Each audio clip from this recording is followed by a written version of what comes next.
When did you understand your partner was a threat to your kids?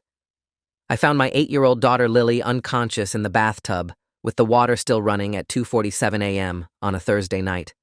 My wife Simone was standing in the doorway of our bathroom wearing her silk robe, holding a glass of wine, watching me scream my daughter's name while I pulled her limp body from the water. The thing that made my blood turn to ice wasn't the situation itself. It was the look on Simone's face. Not shock, not horror, disappointment, like she'd been interrupted during an important task.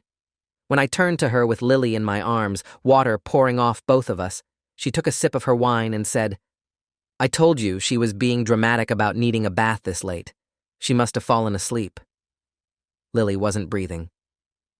I started CPR on the bathroom floor while Simone stood there, and in that moment, with my daughter's blue lips against my hands, I understood that the woman I'd married 6 months ago had just tried to kill my child. My name is Graham Foster, and I need to tell you about the 18 months that destroyed and rebuilt my entire life. I'd been a single dad for 3 years after my ex-wife Victoria died from breast cancer when Lily was 5 and my son Connor was 7. Those 3 years were hard, learning to braid hair, pack lunches, manage bedtime routines alone while working as a mechanical engineer at an aerospace company. My mom helped when she could, but she lived 2 hours away and had her own health issues. I was exhausted, lonely, and desperate for my kids to have a complete family again. That desperation made me vulnerable to Simone in ways I didn't recognize until it was almost too late. I met her at a company networking event where she worked as a pharmaceutical sales rep for a major drug company. She was beautiful, confident, and seemed genuinely interested in my kids when I talked about them. We dated for 8 months before I introduced her to Lily and Connor, and she was perfect with them at first. Patient, fun, bringing them small gifts, asking about their interests. Connor, who was 10 by then, loved that she knew about video games. Lily adored that Simone would paint her nails and do her makeup. 6 months after meeting the kids, Simone and I got married in a small ceremony. My family had reservations. My mom said she couldn't quite put her finger on it. But something felt off about how quickly Simone wanted to move the relationship forward. I dismissed her concerns as overprotectiveness. The problems started small. So small I told myself I was imagining things because I felt guilty about remarrying, about replacing Victoria in my kids' lives. Lily would complain about stomach aches after eating meals Simone prepared, but only when I wasn't home. When I'd ask Simone about it, she'd sigh and explain that Lily was testing boundaries, trying to get attention, being difficult about food she didn't like. It made sense. Kids do act out when family dynamics change. Then Connor started having trouble sleeping, saying he had nightmares about drowning, about being trapped in small spaces. I scheduled him for therapy with Dr. Patricia Okonkwo, a child psychologist with 15 years of experience treating trauma and anxiety. After 3 sessions, Dr. Okonkwo said Connor seemed to be processing his mother's death in delayed waves, which was developmentally normal. She recommended we continue therapy weekly. Simone was supportive, driving Connor to appointments when I had to work late, taking notes on the therapist's suggestions. She seemed like the perfect stepmother. But then, small things started adding up in ways that made my stomach twist. I'd find bruises on Lily's arms that she couldn't explain, and when I'd ask Simone about them, she'd say Lily was clumsy, always bumping into things, just hadn't mentioned it. Connor started having what looked like allergic reactions, hives, swollen lips, difficulty breathing, that would mysteriously appear when I was at work but be gone by the time I got home. Simone would tell me she'd given him Benadryl and he was fine, just probably ate something at school. I started keeping a mental list of these incidents, not because I suspected anything specific, just because something felt wrong in a way I couldn't articulate. My engineering brain wanted data, patterns, evidence, but every time I tried to discuss my concerns with Simone, she'd get emotional, saying I didn't trust her, that she was trying her best with kids who weren't biologically hers, that maybe I wasn't ready to move on from Victoria. The guilt would swallow me whole, and I'd apologize, promise to be more supportive. The first real red flag I couldn't rationalize came 4 months into our marriage. I came home early from work one afternoon because a client meeting had been canceled. As I walked in through the garage, I heard Lily crying upstairs. Not the normal kid crying, the desperate, terrified sobbing that makes your heart stop. I took the stairs 3 at a time and burst into her room to find her locked in her closet, The lock was on the outside, a sliding bolt I'd never seen before. When I got her out, she was hysterical, saying Simone had put her there because she'd spilled juice on the carpet. She'd been in the dark closet for over an hour. My hands were shaking as I held Lily, and when Simone came home 20 minutes later carrying grocery bags, she looked genuinely surprised. She explained that she'd told Lily to sit in her room and think about being more careful, but Lily must have shut herself in the closet by accident. "Kids do that sometimes," she said, "when they want attention or to make the step-parent look bad. And God help me, part of me wanted to believe her because the alternative, that my wife had deliberately locked my daughter in a closet, was too horrible." I took Lily to our pediatrician, Dr. Raymond Kim, the next day, telling him about the closet incident and asking if this was normal behavior for an 8-year-old. Dr. Kim had known Lily since birth, had helped us through Victoria's illness and death. He examined Lily carefully, asked her gentle questions about home life, and then pulled me aside. He said Lily seemed anxious and more withdrawn than he'd seen before, but she wasn't showing signs of physical abuse. The closet incident was concerning, but not necessarily evidence of danger if it was truly an accident. He recommended family therapy and suggested I pay closer attention to interactions between Lily and Simone. I left his office feeling like I was going crazy, like I was seeing threats that didn't exist. That night, I installed a nanny cam in the living room, hidden in a bookshelf, telling myself I was being paranoid but needing to know for sure. The footage from that first week changed everything. I watched it on my laptop in my car during lunch breaks, not wanting Simone to know I was reviewing it. Most of it was mundane, kids doing homework, Simone on her phone, normal afternoon routine. But then I saw a clip from Wednesday afternoon that made my blood run cold. Connor asked for a snack, and Simone went to the kitchen to make him a sandwich. The camera angle didn't show the kitchen, but I could see her return with a peanut butter sandwich. Connor was severely allergic to peanuts, had an EpiPen we kept in multiple locations, wore a medical alert bracelet. Simone knew this. We'd discussed it extensively before marriage because it was life-threatening. I watched Connor take a bite, watched his face change as he realized what he was eating, watched him run to the bathroom while Simone stood there doing nothing. The camera showed him coming back out 15 minutes later, having made himself throw up, his face red and swollen. Simone made him clean the bathroom before giving him actual food. I confronted her that night after the kids went to bed, my hands shaking as I held my laptop. I played the clip, watched her face as she saw herself give Connor peanut butter. Her expression didn't change. She didn't apologize or look shocked. She just sighed and said Connor had been asking for peanut butter all week, that she'd forgotten about the allergy because he was so insistent, that it was an honest mistake.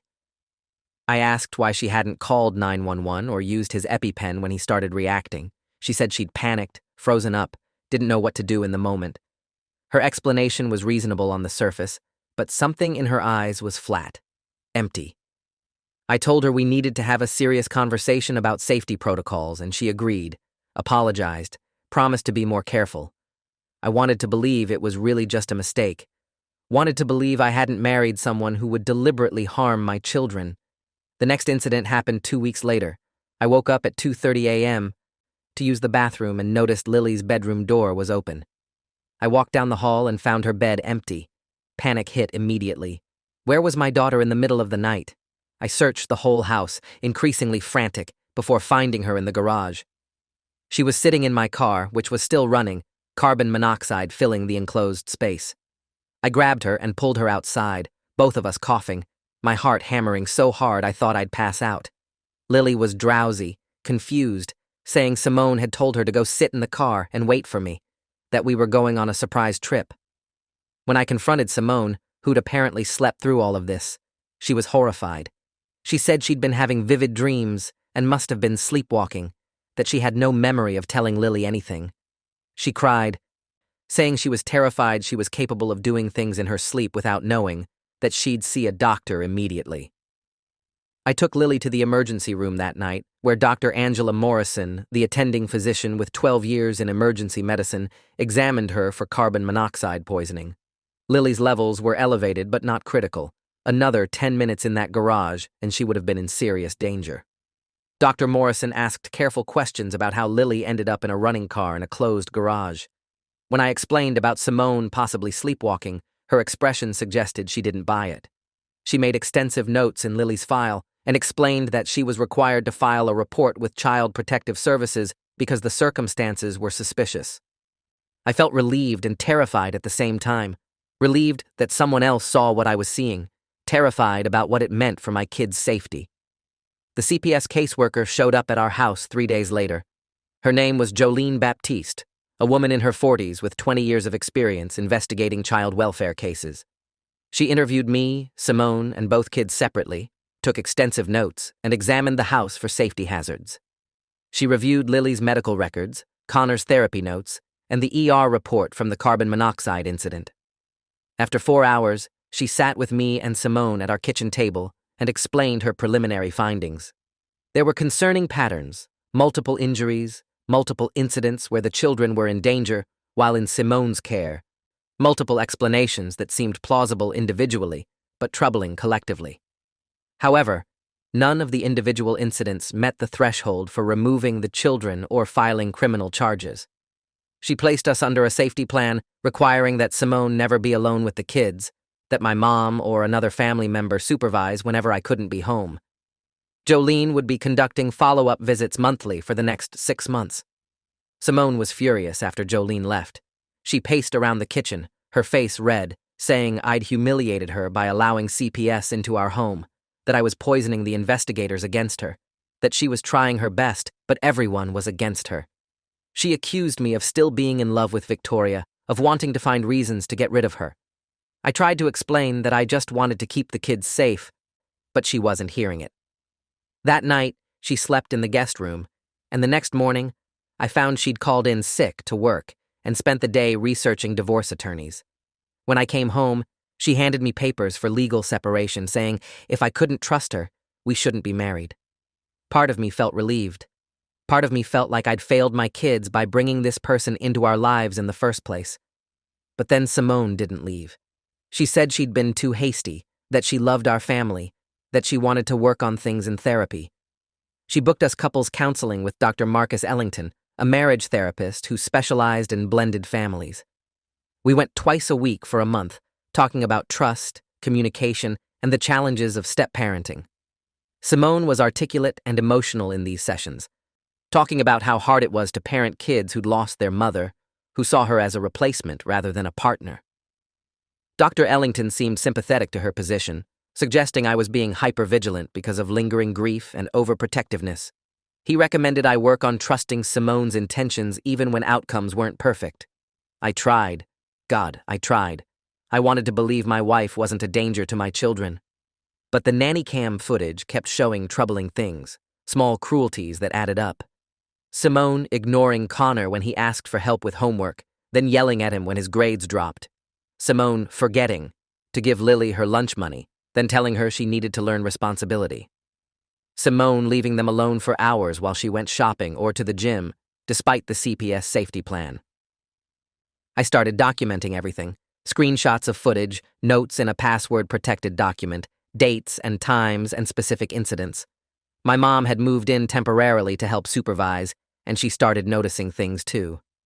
How Simone's behavior changed completely when I came home, becoming warm and attentive with the kids. How she'd whisper things to them that made them flinch.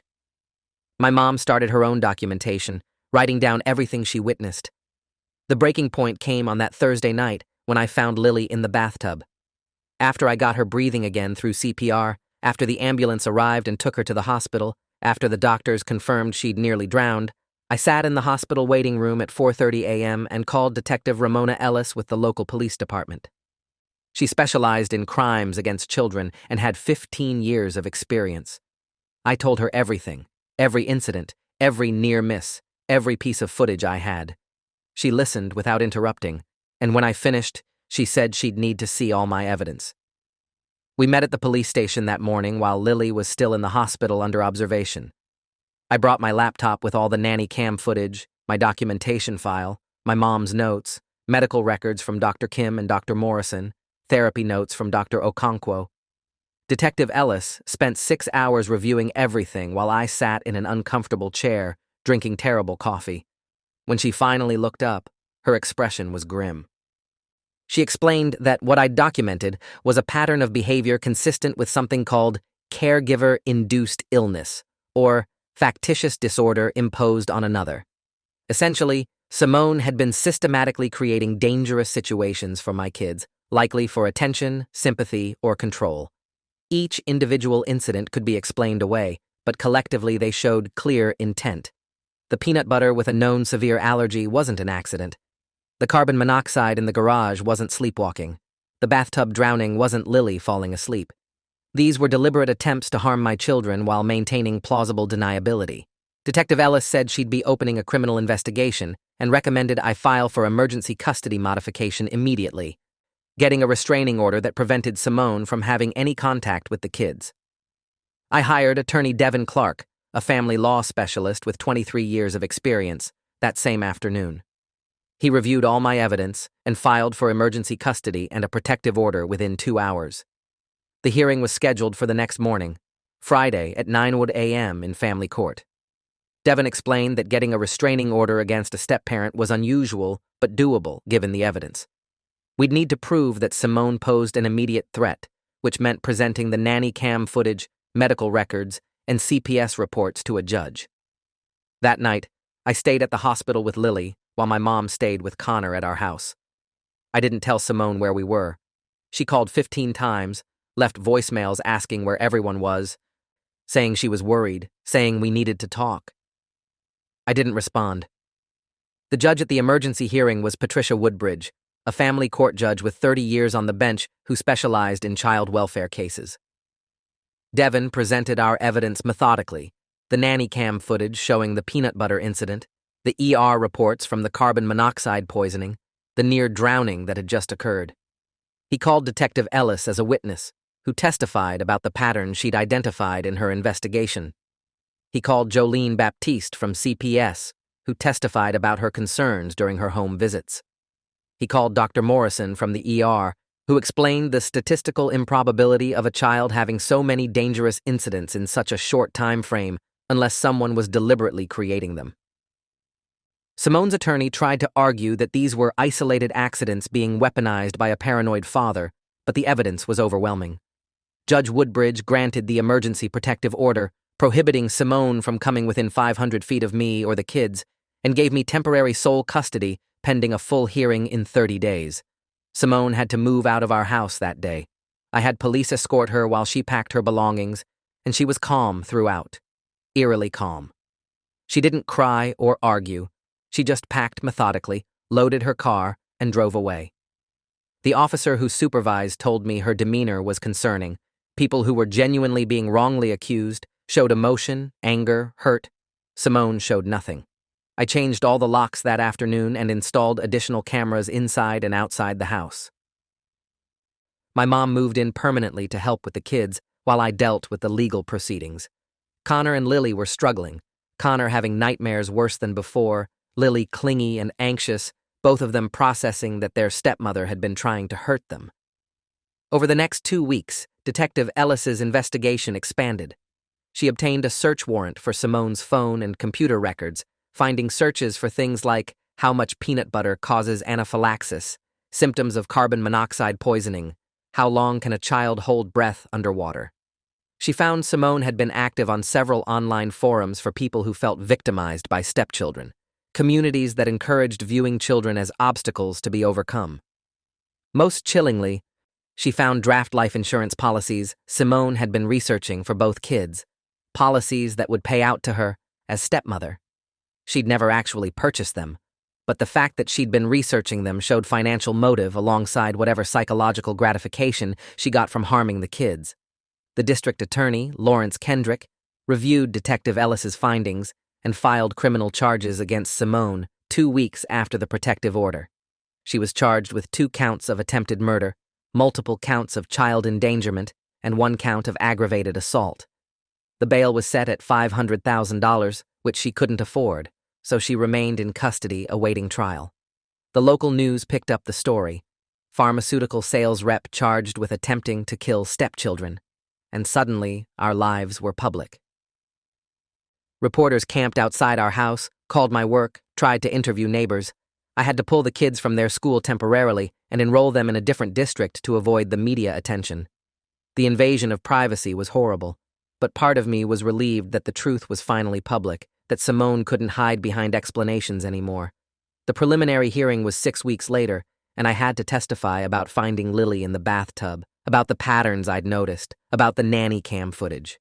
Simone sat at the defense table looking small and sad, wearing a conservative dress and minimal makeup, the picture of a wrongfully accused woman. Her attorney, Bernard Klein, tried to paint me as a controlling, paranoid husband who'd never accepted Simone as his children's stepmother, who'd manufactured evidence through selective editing and false accusations. But the prosecution had too much documentation, medical experts, forensic analysis of the nanny cam footage showing it hadn't been edited, testimony from Dr. Okonkwo about the pattern of escalating danger Connor described in therapy. The judge found probable cause for trial on all charges. While waiting for trial, I worked with Dr. Okonkwo to help the kids process what had happened. Connor, who was 11 now, was angry. Angry at Simone. Angry at me for bringing her into their lives. Angry at himself for not recognizing sooner what was happening. Lily, just 8, was more confused than angry. She asked repeatedly why Simone had tried to hurt her if she was supposed to love her. I didn't have good answers. Dr. Okonkwo explained that Simone likely had a severe personality disorder, that she probably couldn't feel empathy the way most people did, that she'd seen the kids as obstacles or objects rather than humans worthy of care. These explanations felt inadequate, but they were all we had. The trial started 4 months after the charges were filed. The prosecution called dozens of witnesses, doctors, therapists, CPS workers, police, even my mom. They played the nanny cam footage in court, showing Simone giving Connor peanut butter, showing her ignoring his obvious allergic reaction. They presented expert testimony about caregiver-induced illness, about how perpetrators often seem charming and caring in public while being dangerous in private. The most damaging testimony came from Simone's previous employer, a pharmaceutical company she'd worked for before our company. They'd terminated her after 3 years when they discovered she'd been stealing sample medications from work, specifically Benadryl, EpiPens, and other allergy medications. She'd been let go quietly without criminal charges. This showed a pattern of interest in allergy medications that predated our relationship. The defense tried to argue that Simone had made mistakes but never intended harm, that she'd been overwhelmed by step-parenting and made poor decisions under stress. They claimed the nanny cam footage was taken out of context, that Simone's internet searches were just research to understand the kids' medical conditions better, that the life insurance inquiries were responsible financial planning. But the jury didn't buy it. The evidence was too consistent, too damning. After 4 days of deliberation, they returned guilty verdicts on both counts of attempted murder, all counts of child endangerment, and the assault charge.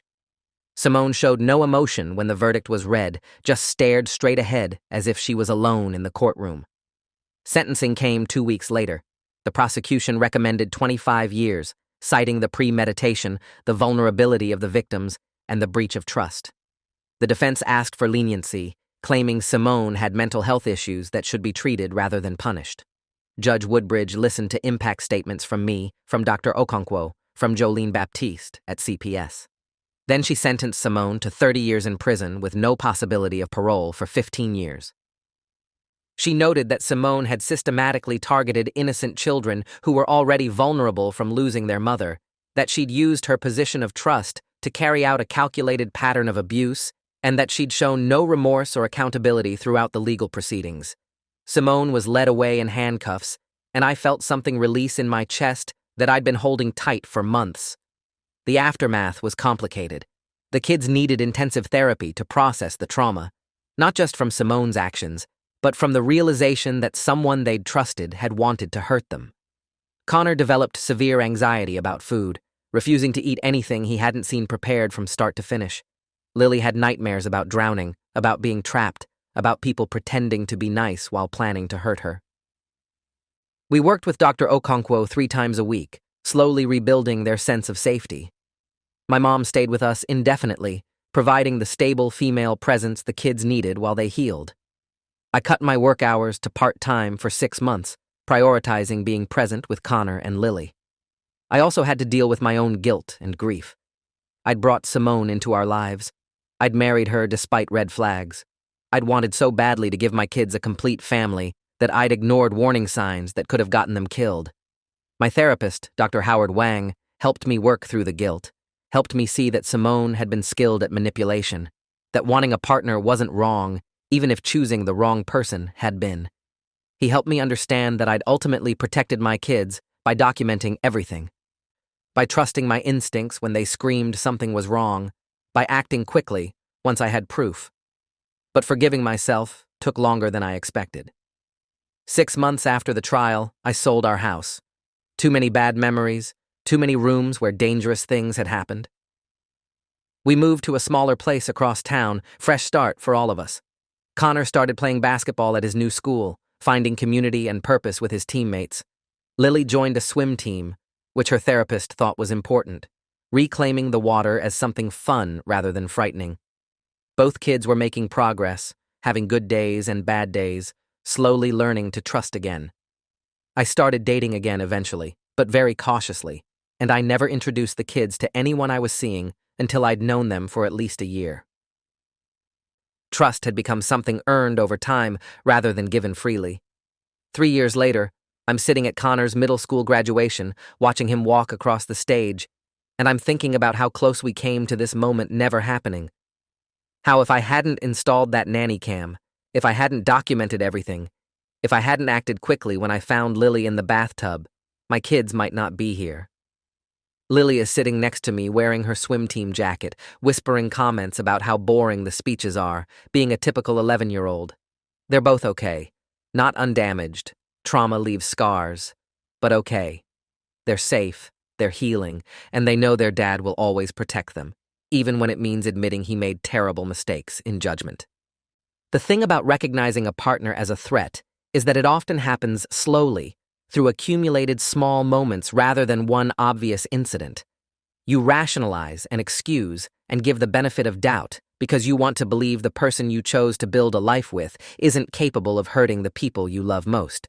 But eventually, the evidence becomes impossible to ignore, and you have to act even when it means destroying your marriage, your family structure, your sense of security. I acted, but barely in time. Other parents might not be so lucky. So if you're reading this and something feels wrong with how your partner treats your kids, even in small ways, document it.